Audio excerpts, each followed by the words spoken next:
क्या मुर्दे को दोबारा जिंदा किया जा सकता है? रिसेंटली येल के साइंसदानों ने एक अजीब एक्सपेरिमेंट किया और इस एक्सपेरिमेंट में वो कामयाब भी हुए। उन्होंने एक सूअर को लिया, उसका दिल और दिमाग बंद कर दिए। दिल और दिमाग बंद करने से उस सूअर की क्लिनिकल डेथ हो गई। डेथ के 4 घंटे के बाद अपनी ऑर्गेनिक्स टेक्नोलॉजी को यूज करते हुए उसे दोबारा रिसरेक्ट किया।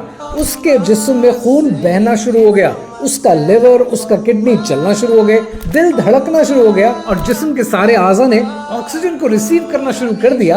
लेकिन कुछ देर के बाद उस पिग की दोबारा डेथ हो गई। अब इसको साइंसदान अपनी बहुत बड़ी कामयाबी कह रहे हैं और मेडिकल साइंस में एक नया सवाल खड़ा हो गया कि अगर 4 घंटे के बाद कुछ लम्हों के लिए ही सही अगर दोबारा जिंदगी दी गई है तो फिर डेथ का, मौत का मतलब क्या है? इसका मतलब ये कि अगर यही तजुर्बे इंसानों पर किए जाएं तो हम किसी भी मुर्दा को वापस जिंदा कर सकते हैं। ऑर्गन ट्रांसप्लांट के पेशेंट्स के लिए जो ट्रॉमा में होते हैं उनको मजीद टाइम मिल सकता है और हम किसी भी इंसान में जान डाल सकते हैं। अब यहीं पर आकर मेडिकल साइंस के और हमारे रास्ते जुदा हो जाते हैं, क्योंकि सूरह मुल्क में अल्लाह ताला फरमाते हैं कि जिंदगी और मौत रब के हाथ में है। और ये वही साइंसदान है कि जिन्होंने इससे पहले ब्रेन एक्स पे काम किया और ब्रेन एक्स पे काम करते हुए इसी तरह की कामयाबी और नाकामी उनका मुकद्दर बनी। लेकिन यहाँ पर ये समझना जरूरी है कि शायद साइंस अभी तक दिल को और दिमाग को और जिस्म को बड़ी हद तक समझी है। रूह एक बहुत बड़ा चैप्टर है और जब तक रूह ना फूंकी जाए